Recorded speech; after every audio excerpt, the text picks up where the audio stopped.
मैं आज आपको इस कहानी के माध्यम से यह बताने जा रही हूँ कि मेरे पापा ने कैसे मुझे धोखे से खोदा। मैं भी कुछ नहीं बोल पाई। मुझे लगा कि अगर पापा का इज्जत बचाना है तो चुपचाप ठुकना होगा। ऐसा ही हुआ। पापा ने मुझे फटाफट ठोका और जाकर अपने बेड पर सो गए। ये मेरी सच्ची कहानी है और ये आज मैं आप लोगों के सामने अपनी सुनाने जा रही हूँ। मेरा नाम मोनिका है। मैं 22 साल की हूँ। मेरे अंदर बचपन से ही काम वासना कूट कूट कर भरी हुई है। मैं बचपन से ही मेरी गुफा को मेरी उंगलियों से शांत करती आई हूँ। इस वजह से मेरी रशीली गुफा पहले से ही फैली हुई है, क्योंकि मुझे उट्ठी मारने की आदत है और मैं इसके लिए कभी बैंगन कभी गाजर का भी इस्तेमाल करती हूँ। इस वजह से पापा को भी कोई दिक्कत नहीं हुई और वे जल्दी जल्दी मुझे ठोक कर चले गए। मेरे घर में मेरे अलावा मेरे 2 भाई, मम्मी और मेरे पापा रहते हैं। पापा का बिजनेस है, मेरी माँ स्कूल में टीचर है। पापा एक नंबर फिर खोदू है, इस वजह से उनको दिन भर ठोकने की ही चिंता लगी रहती है, क्योंकि मैंने उन्हें कई बार अपनी मम्मी को ठोकते हुए देखा है। ये कहते हुए सुना है कि आज का क्या प्लान है, आज का क्या प्लान है। एक दिन की बात है, पापा अपने दोस्त के पार्टी में गए थे। उनको रात भर वहीं रुकना था। मेरा दोनों भाई परीक्षा देने के लिए शहर से बाहर गया हुआ थे, तो शाम को मैं और मम्मी दोनों ने कपड़े धोए। मैंने अपने सारे कपड़े धो दिए थे। इस वजह से मैंने मम्मी का नाइटी पहन ली थी। रात के 9 बजे पड़ोस की आंटी का तबीयत खराब हो गई थी। इस वजह से माँ उन्हीं के साथ हॉस्पिटल चली गई थी। यानी घर में मैं अकेली थी। पापा भी नहीं थे, मम्मी भी हॉस्पिटल गई थी और दोनों भाई एग्जाम देने गए हुए थे। मैन गेट मैंने अंदर से नहीं लगाया था, क्योंकि हो सकता है मम्मी सुबह सुबह जल्दी आ जाए और मैं ना उठ पाऊं तो बाहर उन्हें इंतजार करना पड़ेगा। इस वजह से दरवाजा मैंने खुला ही छोड़ दिया था। मैं मोबाइल पर वो वाली मूवी देखकर सो गई थी। दिन भर काफी ज्यादा काम हो जाने की वजह से नींद काफी ज्यादा हो गई थी और कब सो गई पता ही नहीं चला। जब मेरी नींद खुली तो मैंने क्या देखा वो बता रही हूँ। अचानक मुझे ऐसा लगा कि किसी ने मेरे पीछे से मेरी चिकनी गुफा में किसी ने अपना घोड़ा घुसा दिया। मैं सिर्फ नाइटी पहनी हुई थी, अंदर कच्छी भी नहीं पहनी थी। उस दिन तो मैंने बॉडी भी नहीं लगाई थी, क्योंकि घर में कोई था नहीं और सारे कपड़े धो दिए थे। मोटा घोड़ा मेरी गुफा के अंदर घुसा हुआ था तो काफी दर्द होने लगा। तभी मुझे शराब की बदबू आने लगी। मैंने जैसे ही पीछे देखने की कोशिश की तो उन्होंने अपना हाथ मेरे मुंह पर रखकर दबा दिया ताकि मैं कुछ बोल ना पाऊं।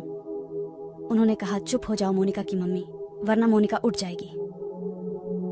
मैं जल्दी आ गया अपने दोस्त के यहाँ से, क्योंकि मुझे तुम्हारी याद आ रही थी, पर आज मैंने काफी ज्यादा पी ली है, तो आज मैं तुम्हें छोड़कर नहीं रह सकता था। आज शाम से ही मेरा घोड़ा तुम्हारी याद में खड़ा हो रहा था, इसलिए आज मुझे खोदने दे।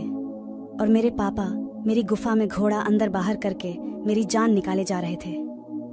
मैं कुछ भी नहीं बोल पा रही थी। वह काफी ज्यादा नशे में थे। उनका मोटा घोड़ा रशीली गुफा के अंदर बाहर हो रहा था। अब वो मेरे गुब्बारों को मसलने लगे। उन्होंने बोला, क्या बात है, तुम्हारे मम्मी काफी टाइट हो गए हैं। तेरी गुफा भी आज काफी टाइट लग रही है। आज ऐसी लग रही है तू कि जैसे कोई 20 साल की लड़की। आज तो मुझे ठोकने का मजा ही कुछ और आ रहा है। तुम आज भी एक जवान लड़की को फेल कर रही हो। इतना कहकर वह और जोर जोर से मेरी गुफा के अंदर अपना मोटा घोड़ा घुसाने लगे। वह मेरी पिछली दुकान को सहलाकर थप्पड़ मारते और जोर जोर से धक्के दे देकर अपने काले घोड़े को मेरी गुफा के अंदर डाल रहे थे। मेरे गुब्बारे और मम्मी के गुब्बारे बराबर साइज के हैं। मेरी कदकाठी और मेरी मम्मी के जैसी ही है। बस फर्क इतना है, हम दोनों के शरीर में मैं अभी जवान हूँ और उनकी जवानी ढलने जा रही है। उनका फुर्तीला घोड़ा जैसे अंदर गया था, मुझे भी करंट सा लगा। जैसे उनका हाथ मेरे गोल मटोल गुब्बारों पर पड्ढा तो मैं खुद ही कामुक हो गई थी। आज मैंने अपनी गुफा में बैंगन नहीं डाला था। मुझे पता चल गया था मेरे पापा मुझे मम्मी समझकर ठोक रहे हैं, यानी बेटी ठुक रही थी। उन्होंने जोर जोर से धक्के देने शुरू कर दिए।